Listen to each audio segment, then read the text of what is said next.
बहुत अच्छी जगह हमने सिलेक्ट की हुई है एग्जीबिशन के लिए। फुटफॉल भी अच्छा रहा और रिस्पांस भी बेनिफिशरीज़ की तरफ से भी अच्छा रहा, बिकॉज़ इस तरह हम एग्जीबिशन लगाकर हम इनको एक मार्केट सपोर्ट देते हैं ताकि ये अपने प्रोडक्ट्स को एग्जिबिट करें। क्योंकि हम लोग जो हमारी कॉरपोरेशन है, या मैं MD वुमेंस डेवलपमेंट कॉरपोरेशन से हूँ, और जो SC ST OBC development corporation हमारी सिस्टर कंसर्न है, हम लोग उनको बेनिफिशरीज़ को जो डाउन ट्रॉडन है उनको लोन देते हैं at very nominal rate of interest. जब हम उनको लोन देते हैं किसी एक्टिविटी के लिए, तो फिर उस एक्टिविटी को हम सपोर्ट करने के लिए ये एग्जीबिशंस लगाते हैं। ये तो हम this is a normal process for us कि हम लोग यूजुअली साल में 1-2 एग्जीबिशंस इधर लगाते हैं, और हमारी जो एपेक्स कॉरपोरेशन है NMDFC माइनॉरिटीज़ डेवलपमेंट कॉरपोरेशन जो है वो इसमें फ़ंडिंग करती है, और स्टेट गवर्नमेंट का भी इस पे फंडिंग का रोल रहता है। तो हम इसको एक सक्सेस बनाने में बेनिफिशरीज़ और पार्टिसिपेंट्स का अहम रोल रहता है। बेनिफिशरीज़ ईगरली इस एग्जीबिशंस का वेट करते रहते हैं, और इनमें लोग भी आते हैं तो वो अपने प्रोडक्ट्स को एग्जिबिट करते हैं, बेचते हैं, और ये इनको लगता है कि मार्केट में क्या चलेगा, उनको उस हिसाब से वो अपना उस हिसाब से वो अपने प्रोडक्ट्स बनाते हैं। MD वुमेंस डेवलपमेंट कॉरपोरेशन, हमारे भी यहाँ पे 10 स्टॉल्स लगे हुए हैं जो एक्सक्लूसिवली फॉर विमेन है, वो विमेन बेनिफिशरीज़ है। तो डिफरेंट प्रोडक्ट्स हैं, चाहे वो कश्मीरी आर्ट्स हो या और कोई प्रोडक्ट हो, वो अपने प्रोडक्ट्स को इधर एग्जिबिट करते हैं। उसमें विमेन एम्पावरमेंट तो इसी से आएगा, उसमें giving than equal opportunity with main, तो उसी से एम्पावरमेंट आती है। तो पिछले दिनों हमारा NMDFC ने अपनी तरफ से एक एग्जीबिशन लगाई हुई थी, वो हमारी नहीं थी, वो यूनिवर्सिटी कश्मीर यूनिवर्सिटी में थी। तो वो तो बहुत बड़ी सक्सेस रही है, बहुत ज़्यादा उसमें हमारे बेनिफिशरीज़ को फ़ायदा हुआ है, उसमें बहुत अच्छा लग रहा है। कुल दूसरी स्टेट से भी लोग आए हैं, लेकिन फूड स्टॉल्स में बेसिकली माइनॉरिटीज़ की कॉरपोरेशन की एक जो एग्जीबिशन है वो कोची में चल रही है पैरेलल, उस वजह से यहाँ पे कुछ लोग कम आ पाए। तो अदरवाइज़ हमारे तो वुमेन डेवलपमेंट कॉरपोरेशन और SC ST कॉरपोरेशन के बेनिफिशरीज यहाँ पे हैं, और उसके अलावा भी हम कुछ लोकल लोगों को जो अच्छा काम करते हैं उनको इनवाइट करते हैं। उनकी संख्या थोड़ी कम रहती है, क्योंकि ही गवर्नमेंट का है और ये गवर्नमेंट की ही सपोर्टेड है, क्योंकि जब तक गवर्नमेंट जो JNK गवर्नमेंट सपोर्ट नहीं करेगी तब तक हम ये ऑर्गेनाइजेशन ये जो एग्जीबिशन है ये कर नहीं सकते। उनका भी यहाँ पे फाइनेंशियल सपोर्ट भी रहती है। तो मेजर पार्ट तो माइनॉरिटीज़ कॉरपोरेशन का रहता है, लेकिन 10 to 15% जो है वो यहाँ लोकल स्टेट गवर्नमेंट का रहता है। यूटिलिटी 2 टाइप की एग्जीबिशन लगती है। एक तो जो हम कॉरपोरेशंस खुद करती हैं यहाँ पे, उसमें 40 स्टॉल की हमारी कैप है, तो हम उनको रिक्वेस्ट करेंगे कि इसको इंक्रीज़ करें, क्योंकि हमने देखा है कि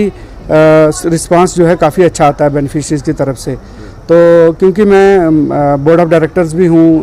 नेशनल माइनॉरिटीज़ कॉरपोरेशन में, मेरे से पहले मैडम उल्फत जी वो भी बोर्ड ऑफ डायरेक्टर्स थी, तो एक प्रपोज़ल मूव किया जा सकता है जिसमें हम अपनी बेनिफिशरी की संख्या और थोड़ी फंडिंग जो है वो बढ़ा सकते हैं, क्योंकि इन्वेस्टमेंट जितने ज़्यादा होंगे उतना वैरायटी लोगों को मिलेगी जी। कुल हमारा जो फोकस ही मेनली जो है वो गरीब आवाम के ऊपर है। अब हम जितना भी लोन देते हैं वो जो है माइनॉरिटी में है, चाहे बैकवर्ड क्लासेस में है, चाहे किसी और में भी है, तो ST ST में है, तो उसमें जो हम देखते हैं कि जो लो इनकम ग्रुप है उसी को हम टारगेट करते हैं। माइनॉरिटी में ऑप्शन है हमारे पास हायर इनकम का भी, लेकिन वो भी 8 लाख से नीचे है, उसमें थोड़ा रेट ऑफ इंटरेस्ट ज़्यादा लगता है। क्योंकि बिल्कुल हमने प्लान किया था कि थोड़ा रिमोट एरिया में लगाएंगे, लेकिन कुछ अनफॉर्चुनेट इंसिडेंट्स की वजह से हम लोग नहीं कर पाए।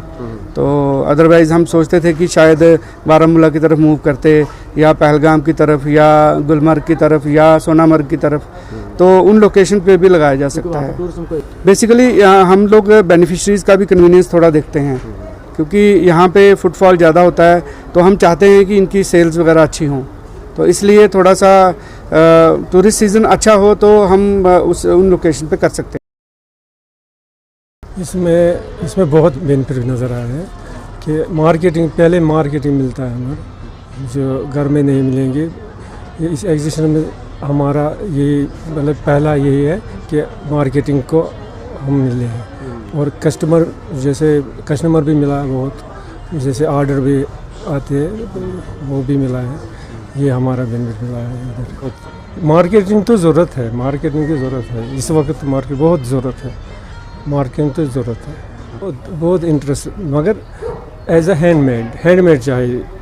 मतलब जो मशीन मेड भी मार्केट में उससे बहुत फ़र्क पड़ी है। हाँ, हैंडमेड तो लोग हैंडमेड ढूंढ रहे हैं, हैंडमेड हमको और गारंटी चाहिए, एक गारंटी चाहिए, ये ज़रूरी। प्रोजेक्ट जो है ये पेपर माशी का, इसमें मशीन अभी तक तो मशीन नहीं आया, शुक्र। तो बाकी जो आइटम है जैसे शाल है वो है, तो ये मशीन मेड, इसमें ज़रूरी मशीन मेड है 100%। बहुत मशीन से पड़ते हैं, बहुत मशीन तो मशीन ही है, हाँ हैंड तो हैंड ही है, ये तो पता है, बहुत फ़र्क पड़ती है, बहुत फ़र्क पड़ता है। मे नाम बशीर अहमद, रोजान गांधरबल पीरपुरा। गांधरबलस मज ये तथा 24 काम करान, 24 गाम सास बड़ी बदकस्मती तथस गई कान पाकनावान तुम बॉयलर हस गई वारिया बंद, तथस कोर सास बदी मन हज आव तथ यह कान जालने